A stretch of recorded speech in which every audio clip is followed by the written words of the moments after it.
As Web3 technology begins to converge with AI, which has always been part of our thesis, these things accelerate one another even further. Web3 is the only way that AI can scale and get close to realizing its potential across all the specialisms, but then actually to something like a generalized experience where you can ask an AI anything and it will give you an answer. So that's where we're heading, and I can't see any other way of that happening without Web3 infrastructure. All roads lead to Web3. If you really look at what Outlier is, it's because of this ethos that you forged over the years. And so the customer experience in all these nuanced ways, it's our capital, we care, we know how to do this, we've done this many, many times, and we're going to be with you for the next 3, 4, 5, 10 years. We're the world's leading Web3 accelerator, the world's leading Web3 investor by deals done. Top 3 seed investor generally in tech. We speak to more startups than anybody else on the planet in Web3. We do more due diligence on their business model and their technology than anybody in Web3. I want to find wherever you are in the world, and I want to know if you got like the founder grit and the curiosity and all of those things. We're not able to accept the large majority of people that apply to the accelerator. Like, we make a year's worth of stuff happen in 2-3 months. So we always say to founders, are you ready to join the accelerator? When they enter the program, like day one, we're going 1,000 miles per hour.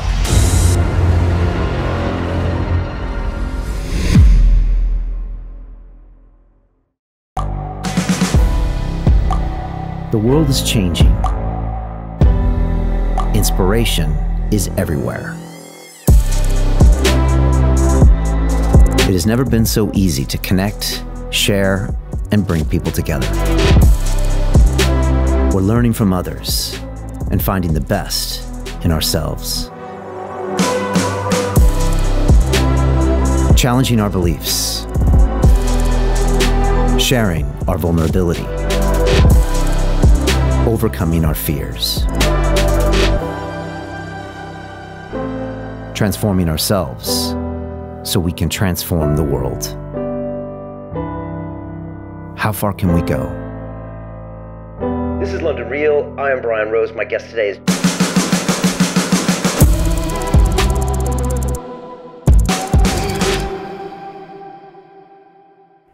This is London Real. I am Brian Rose. My guest today is Jamie Burke, the business leader, investor, and Web3 entrepreneur. You are the founder and CEO of Outlier Ventures, the #1 Web3 accelerator that has forged a reputation as the go-to authority for founders, investors, and enterprises with the vision to help shape the future of the metaverse. You first invested in crypto over a decade ago and formed Outlier with the belief that decentralized technologies would introduce a new standard for the web and create a more open economic system.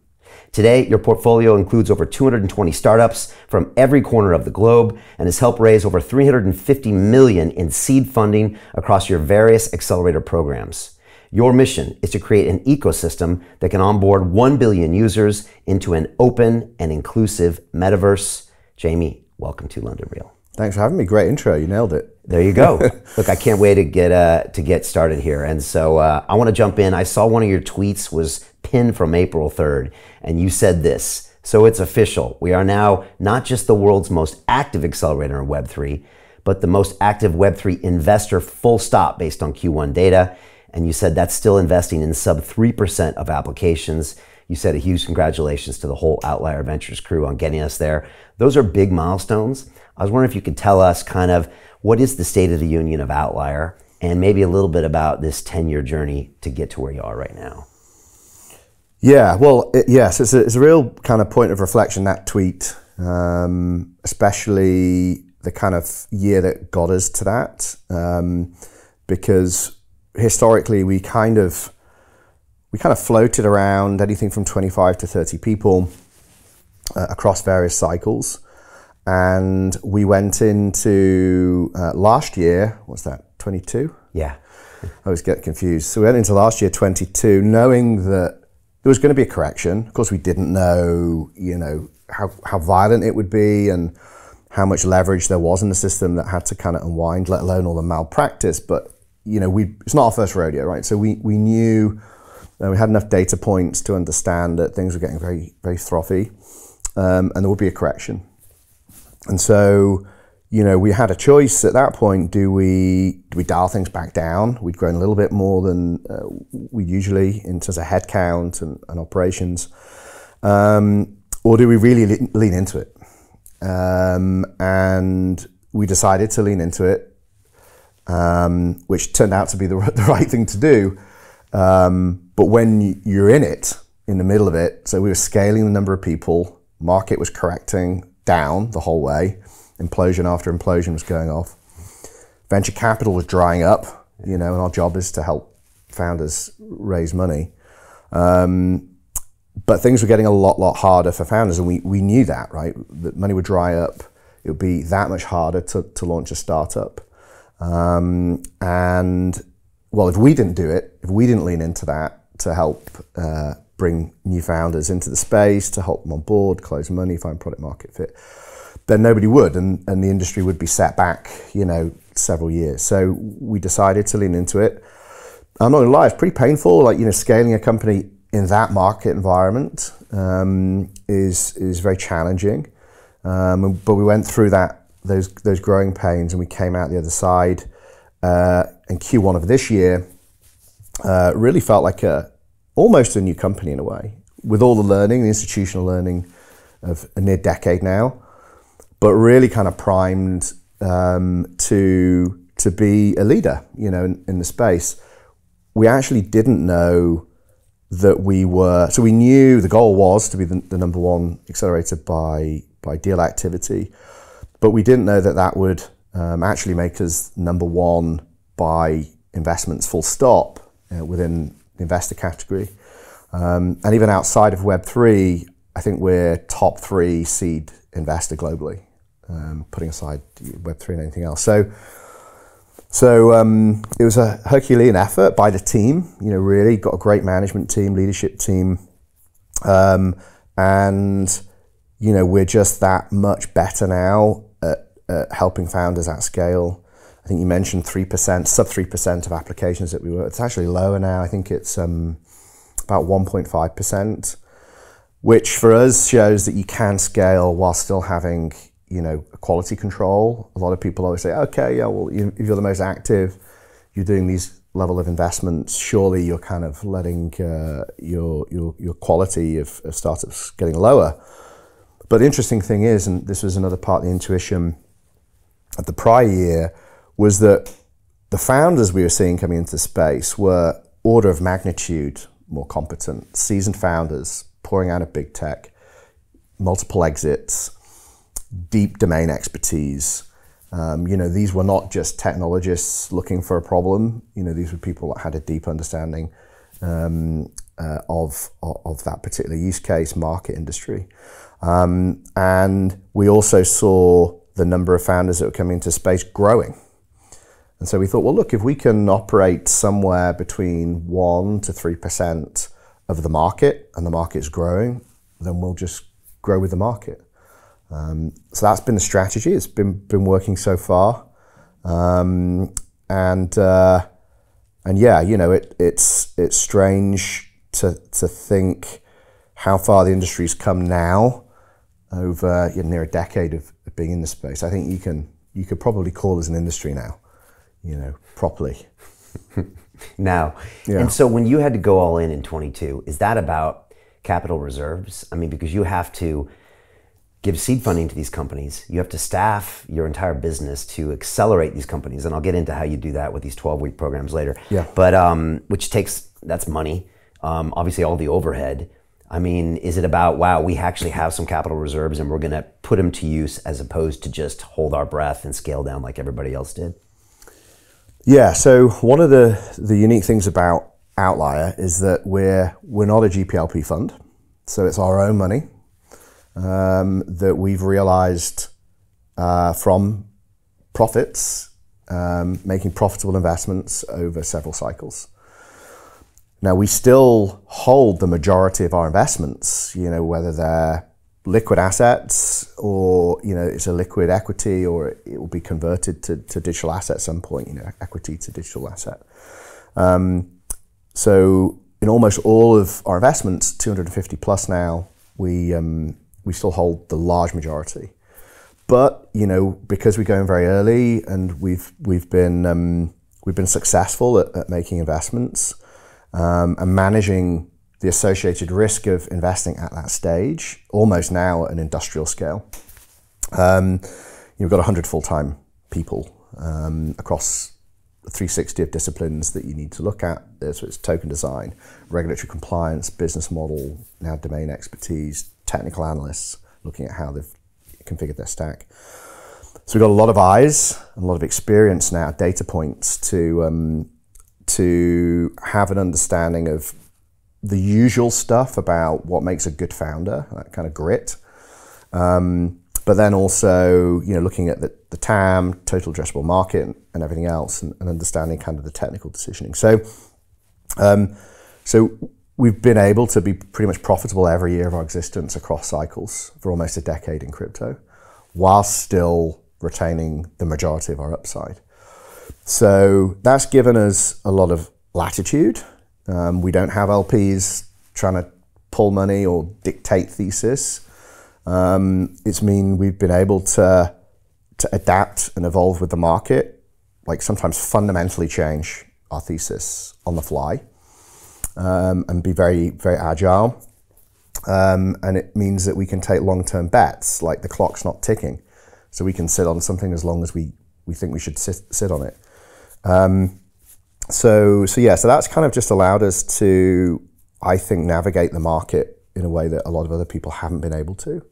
And we are exploring fund structures and everything else alongside us now. The CapEx, the capital requirement, is much, much larger now than it was. Actually, the landscape's much more competitive than it was. There's lots of accelerators popping up. Surprisingly, actually, given we're in a sideways market, normally it's in a bull market, we've got 1 million competitors all of a sudden, 1 million advisory firms, token advisory firms, that kind of come out of nowhere. But they usually disappear, in markets like these. What's interesting is there are more accelerators now than ever. People are throwing more and more money. VCs, venture capitalists proper, are coming earlier and earlier. Again, we didn't think that would happen. We thought a lot of VCs would just be deploying capital into existing investments to make later stage, to make sure they can ride it out, right? Actually, they're coming earlier and earlier and earlier. A16Z's got crypto startup schools. All you need to know about a firm that, really is kind of the still seen as the ultimate signal from a venture perspective, and yet they're going almost pre-accelerator. So the market dynamics are changing, and we need to kind of adapt into that. But I'm happy with where we're at. I'm happy with the space that we occupy. And look, if we're rejecting, more than 98% of startups, they need acceleration too. So, the more the better, right? We're trying to grow the ecosystem collectively. Yeah. Now, last year, when you're watching your tokens and your equity go down and then down and down, and I remember last year, and yet you've got a payroll of 100 people, and you got to give seed capital of 100,000, 200,000 to these startups. Like, where does that cash come from if you're still invested? Or you find a creative way to take a small percentage and divert it. How do you do that? Yeah, and I'm giving you flashbacks here. Well, I mean, to be honest with you, this is the reality that we've lived in, going back to when it was me in my underpants, in my flat, right. One person. 14 basically. Yeah, we've never had loads of like cash. So rewinding back to the kind of the origins of Outlier. That would have been 14, something like that. I used to host little meetups here. I think it was called Blockchain Angels or something. 10 people would show up. The weirdest group of people you've ever met in your life. Nobody was really investing. And I was just trying to figure out, somehow they'd come across blockchain, they had a light bulb moment, and they wanted to learn. And this is, in London, which is a pretty big capital center, big venture capital center, market center. Actually had a lot of recovering bankers kind of coming along, retired, bored, looking to be stimulated. And so I kind of did these really to learn myself. And we'd somehow find one or two startups that would come and present, and they'd be wanting to raise money. But nobody really knew what we were doing, what was going on. This is pre-Ethereum, what was coming along then, Digital Chamber of Commerce, which kind of brought all the banks and everything else. And so, I knew I was angel investing at the time. I knew I wanted to invest. I knew I couldn't invest alone. I was already, I'm a creative technologist, so I'm used to working with technologists, often trying to help them translate and apply things in a commercial sense. But, actually understanding back then, because it was all about infrastructure, cryptography and everything else, or the possibility of smart contracts, when there's colored coins then, could you have something that might then become NFTs at a later date? So there was a lot to learn. And, I had a little bit of cash myself, not a huge amount. And I kind of found, I think I'd put a message on LinkedIn at the time saying I was looking for a technical founder or a CTO who understand blockchain. I just got no response. So then I started searching anybody that had blockchain in their title. Found my now business partner, Aaron Van Ammers. I think he was one of 20 people that had blockchain and CTO in his profile on LinkedIn, and that you could speak to that actually made sense, that had some experience of deploying meaningful products at scale. And so, away we went. But I had a very small amount of capital to figure it out. I was like, look, I put him on a retainer for a year. I said, I don't know what we're doing, but let's just play around with the tech and usually break it. Ethereum came along, and very quickly you see the potential for smart contracts, but also the limitations. There's no way anyone was going to be building a dApp at consumer level anytime soon. So I then did a blog post called 99% of blockchain startups are bullshit, which at the time kind of did the rounds. And it was a bit clickbaity, but the premise was, look, all these people are coming to us pitching that they have a blockchain startup, and there's no blockchain there at all. It's conceptually it's a blockchain startup. In actuality, it's just a Web2 built thing. So we were kind of just bumbling along really, and then every so often somebody would come along and say, hey, can I give you 20 grand, 25 grand to help me invest in the space? So we created a partnership, UK LLP partnership, like an LLC in the US, I guess. And we grew that partnership, literally one by one.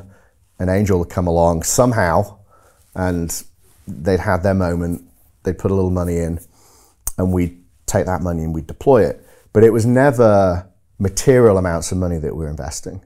It was just enough to be able to start the conversation.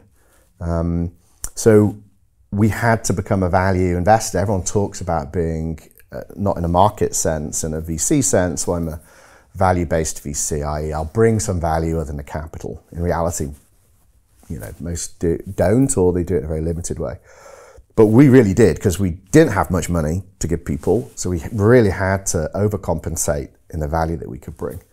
And so we started growing people rather than a capital pool. We started doing a lot of thought leadership that would attract founders to us.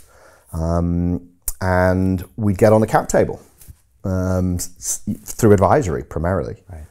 And then, we were lucky to have had some good investments that yielded really well for us, where we were able to almost finance a whole year of operations from one, two investments over several years without needing, material external money. So it was only last year where we took, for the first time, institutional money, kind of a sovereign grade level, to kind of grow the business. But even then, relative to all the numbers that you see flown around in crypto, it's still relatively modest.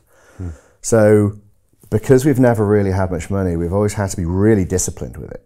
And because it's our money, we really care about that investment. Yeah. We care about doing the DD. We care about its long-term success. Often our stakes vest alongside the founders. So even if we wanted to, we couldn't rug pull. Like we're locked in it with the founder. We're effectively, in a cap table sense, like a co-founder. I would never say we're a co-founder because we're not doing the grind. And as a founder, I know the difference. But so that's kind of been at the core of our DNA. Over the years, we've you know, especially in the bull markets, okay, should we go and raise a huge fund? But we've resisted it, you know, because it comes with compromises, and you're only going to get 25% on that anyway, right. And you're at the mercy of the LPs. I think now is maybe the time where that might make sense. It's mature, the space is mature enough. But in previous years, we would have been murdered, you know, in the downturns, 18, 19 winter, proper crypto winter, the more recent one last year. So we've had a lot of latitude. Our business model was forged in having to provide value in an advisory sense. And yeah, there's been some very squeaky bum moments in that, existential, you know, moments, but we've always ridden it through, and you know, fingers crossed. I would say we're kind of as an organization like much more mature now about how we manage capital and do treasury and all that kind of stuff. Yeah. But yeah, it's been a wild ride. It's fascinating. So it's kind of bootstrapped your way up through, which means by definition you would have had some come to Jesus moments where you're looking in the mirror saying, what are we doing? Are we going to make it through this? Yeah. I've had a few of those over the years as well. And I think they're really important because they ingrain your culture and they show you who you are. They show everybody around you who you are. And then now come 8-10 years later, when people can throw up a website that looks as nice as yours, throw the word accelerator out there, pop a few logos.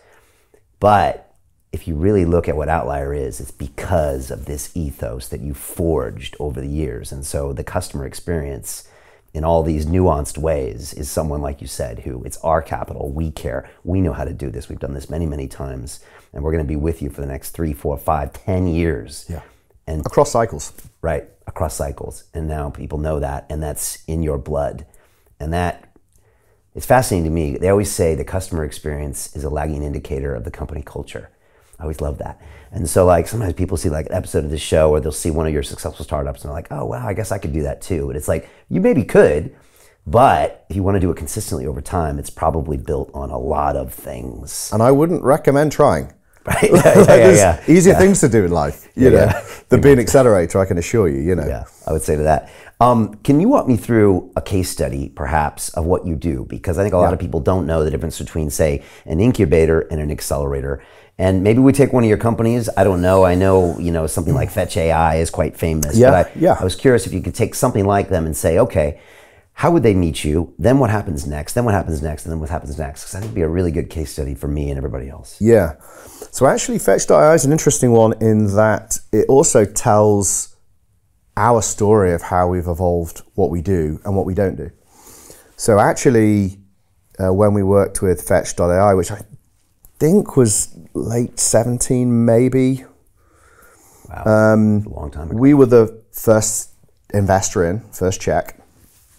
It was a referral that came to us. And back then, we would only work with a handful of teams.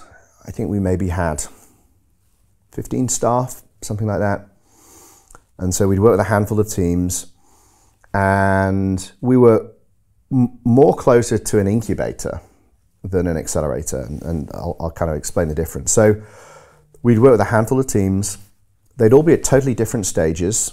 So some would be more later stage, some would be a little bit earlier.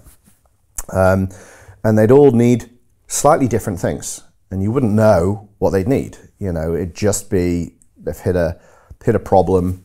It could be, you know, they want help with commercialization. You know, they want to be being introduced to the industrial base in Germany, and they want, you know, how that's commercially framed to be developed. It could be fundraising with Fetch.ai. At that point, you know, they were, like everybody at the time, looking to create a layer one. It wasn't obvious to everybody that Ethereum, would continue to be dominant. They were looking at their requirement to leverage blockchains for AI, and the current implementation, previous implementation of Ethereum wouldn't allow that to happen by design. And so they felt they had to build something, top to bottom. Building a layer one is incredibly hard. And we help them on that journey, all the kind of technical decisioning, really deeply in the weeds. And we knew that was going to be a multi-year engagement. And it didn't even have an understood beginning and an end. It was just like, we're in it with you. And we got a meaningful share in that. I forget what it was, but call it 6% of the network or something like that. And that would vest over several years, And so we're deeply committed, deeply involved, but it's very difficult to scale. And so we did that with Fetch and a couple of other partners, and we did very well from an investment perspective relative to making just a handful of bets. I think almost all of them came off, bar one, in terms of 200x plus type returns. And so that really helped us ground our learning and understanding all the way down into the stack, like really deeply technical challenges and problems, all the way up to the commercialization of the technology, like end to end. Now we're still involved with Fetch very deeply. Hamayan, H, very good friend of mine.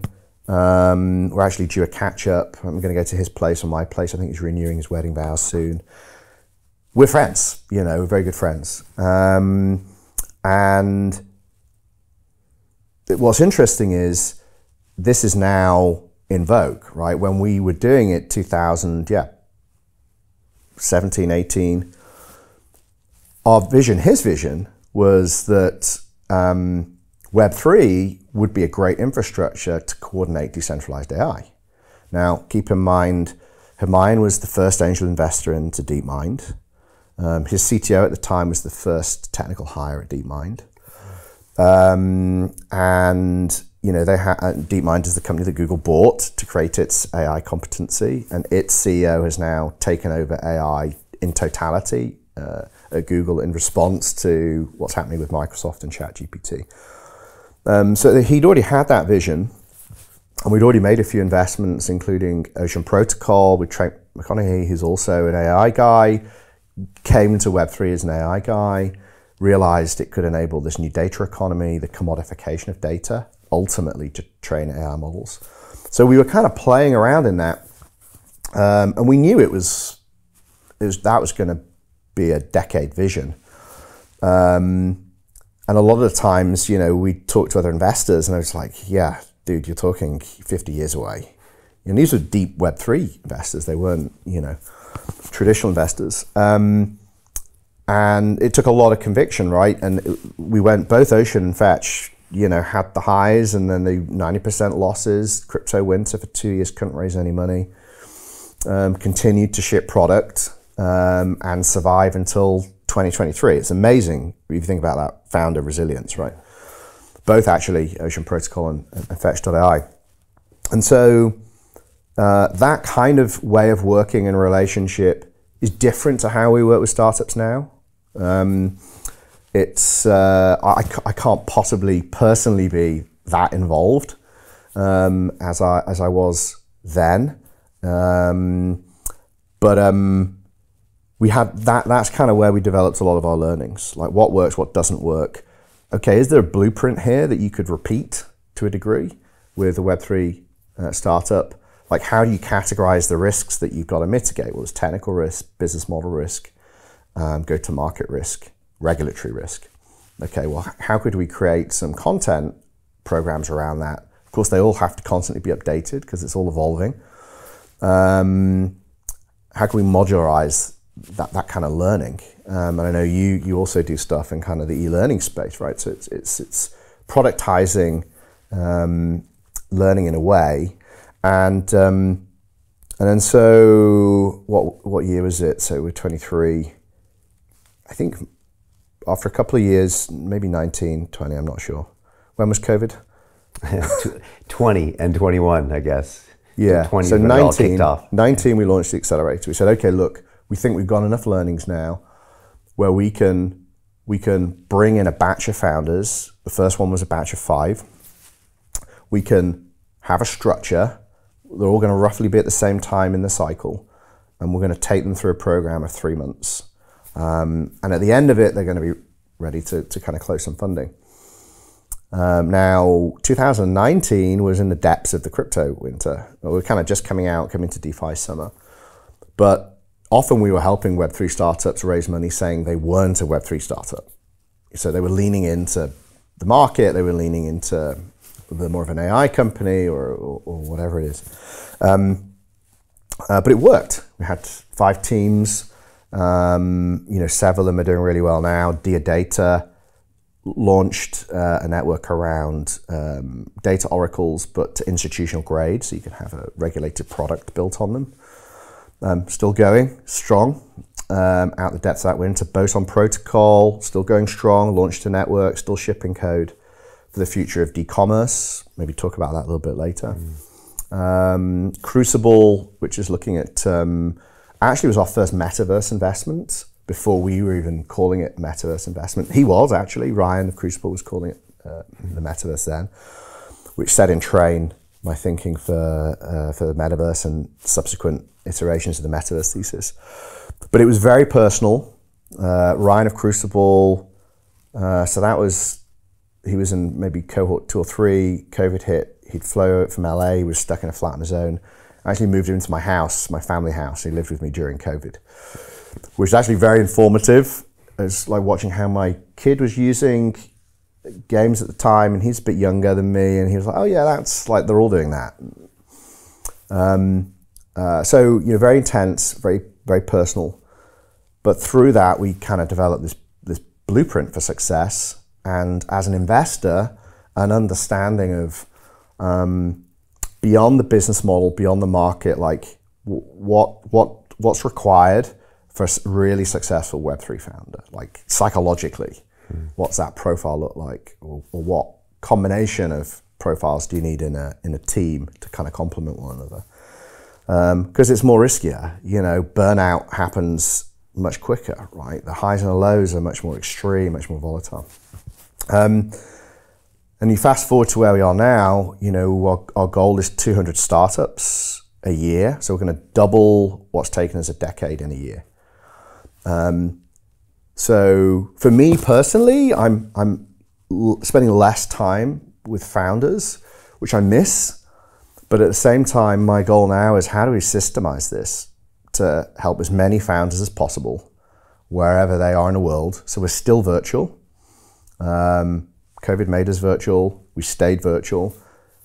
We operate entirely virtually with founders. That's hard to do at scale, but we found a way to do it, and we believe that's really important for us because ultimately we want to enable Web3 founders wherever they are in the world, whoever they are in the world.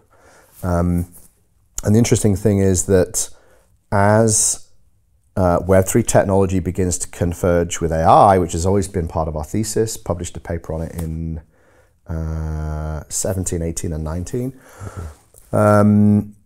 These things accelerate one another even further. So we now have this thesis, which we're going to start talking about. Actually, the first time we've ever spoken about it. So there you go. You got some alpha. We're thinking, what is a 100x founder?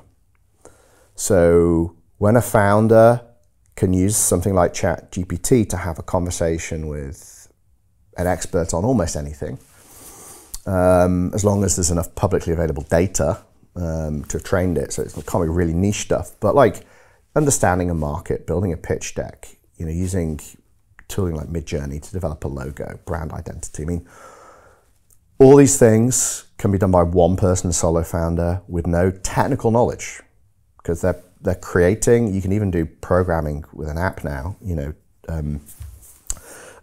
like a co-pilot to do development work, front and back end. So you can basically do everything required to get to product market fit, in theory, with a solo founder with no technical knowledge. So what does that mean for us as an accelerator? What does that mean to industries and markets? We're seeing it in the creative industry as well. I interviewed, like you, I have a podcast. I bring creators on as well as founders. I had a game developer who's worked at 25 years in gaming, Supercell. Is it Ravio Rocchio, the one that did the Angry Birds game and the franchise? He's created a 2D click and play game entirely using AI. I was like, what can't you do in that whole development process without anything? Nothing. So to develop a game, soon a AAA game, maybe even produce a Hollywood blockbuster movie, create a billion-dollar company. All these things can, in theory, happen now with one person. So the kind of profile of that for me, that means anybody anywhere can be a founder. It also means that there's going to be startups flying at you left, right, and center. We already know no idea is unique anymore.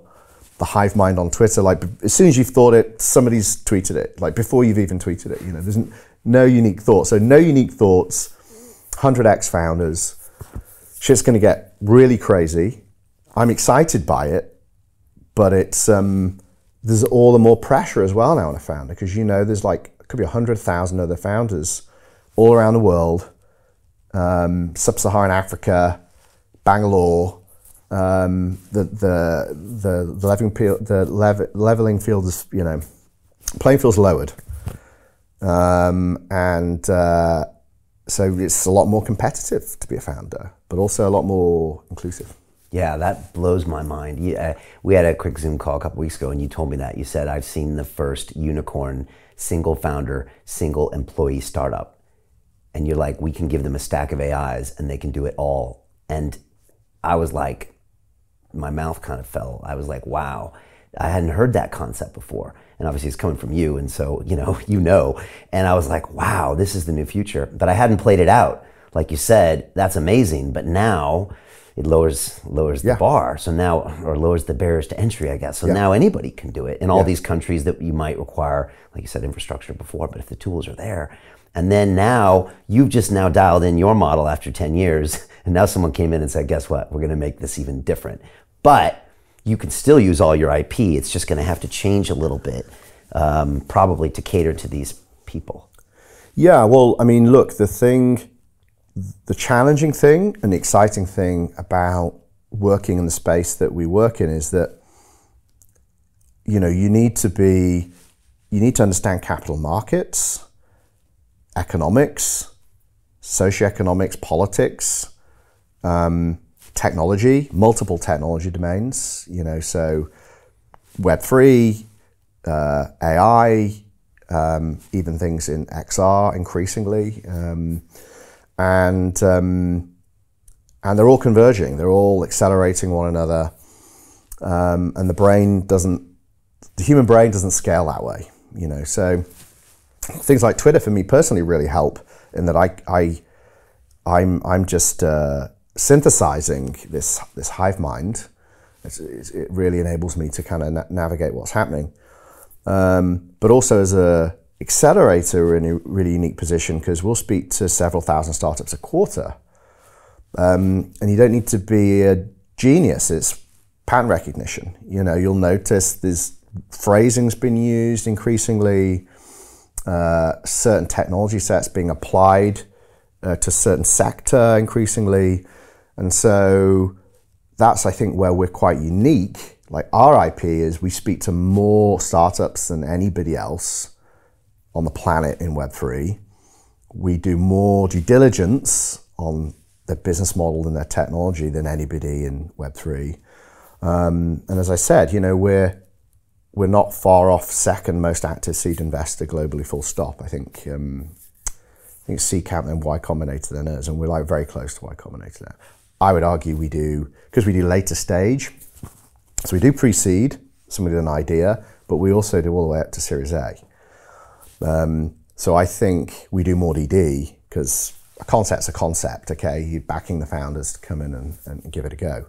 And we do that sometimes, but we're looking at people with either an MVP all the way up to a mature product with customers and revenue. So we just got more data points, you know, and if you're disciplined about how you analyze those and you kind of track them across the founder life cycle, there is a degree of science there. It's also part art, like an intuition of founders. You know, we're starting to do psychometric tests on founders.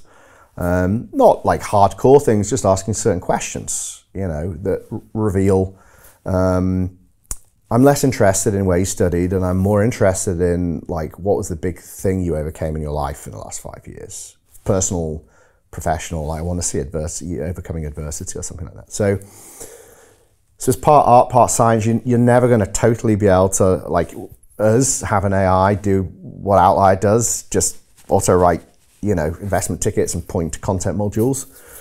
I wish. But increasingly you can rely on data, and that's why scale is important. A lot of people still challenge, even internally at Outlier, we have debates, so we're getting too much, we're getting too fast. I'm like, look, it's all about scale. It's about network effect. An accelerator is a network. I want those data points. I want more data points than anybody else. I want a bigger portfolio than anybody else, so I can track progress and associate data points to insights. I think that's how we win over the next decade. Are there synergies in the portfolio too, or not always? Yeah, I mean, so we have like a master thesis, which actually in a way is bigger than Web3. And then that kind of acts as a framework through which we kind of analyze everything else, from very specific things in Web3 like zero knowledge technologies all the way through to XR, AR, VR, and AI.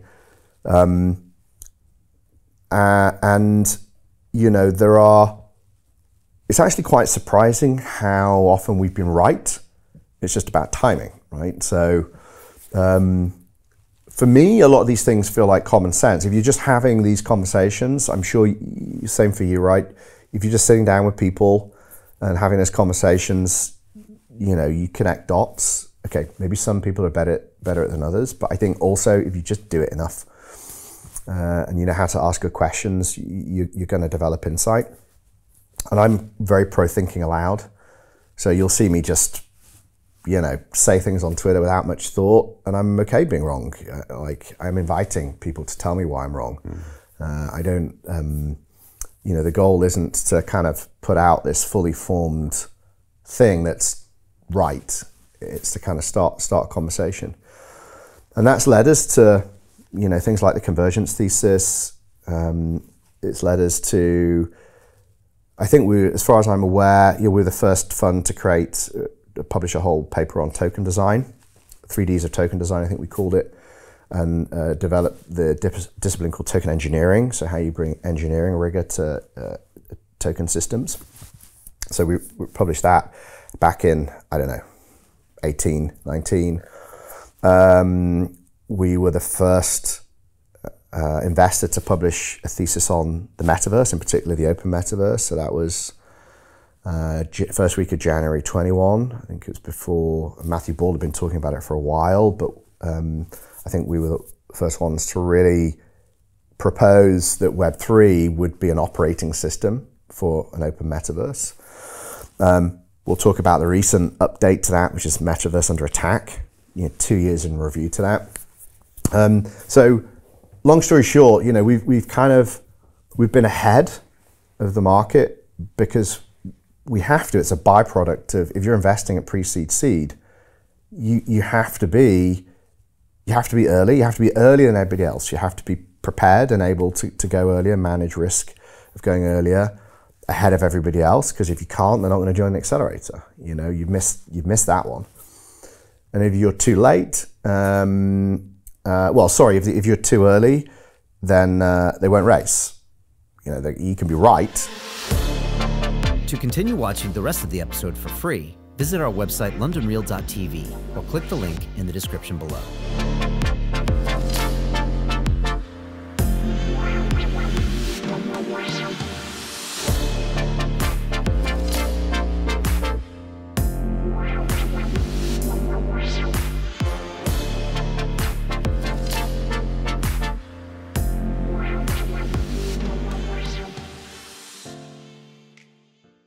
So Jim Rickards has just recorded a video that's not available to anyone in the public, and he's going to be talking about how this upcoming recession is going to be fast, it's going to be bloody, it's going to be nasty. But at the same time, he's going to show you how you can position yourself to profit from all of this chaos. Now, we've made this video only available to our viewers. Go to londonreal.tv/Jim.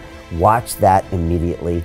I can't say enough good things about Jim Rickards. He understands the global economic system better than any guest I've ever had on London Real. His predictions are almost uncannily true, and you can learn how to profit from his vision, from his expertise, and his understanding of economics. So go to londonreal.tv/Jim or click the link below. It's an excellent, excellent look on what's going to happen in the future and how you can position yourself to profit from that. Jim is one of the best in the business, one of my favorite guests on London Real, and he's very, very good at predicting the future and showing us all to profit from it. So click the link, and I hope you enjoy. Hey, it's Brian Rose, founder of the DeFi Academy. I've told you my 4-week crypto bootcamp is amazing, but don't take my word for it. This is what my students are saying. The DeFi Academy was an amazing experience for me. It took me totally out of my comfort zone. In this course, I was challenged, I was held accountable, and pushed to do things that honestly weren't always easy. It's been phenomenal, and I can't believe we're already up on our 4 weeks. It has flown by. Going through this DeFi accelerator by far was one of the best courses I've taken. You do this course, you really get into the nitty-gritty of the activities that will make you comfortable with decentralized finance. Thank you so much to Brian and everyone at London Real and the DeFi Academy for even putting together an amazing course like this. Anybody else that wants to do it, please sign up. It is well worth the money.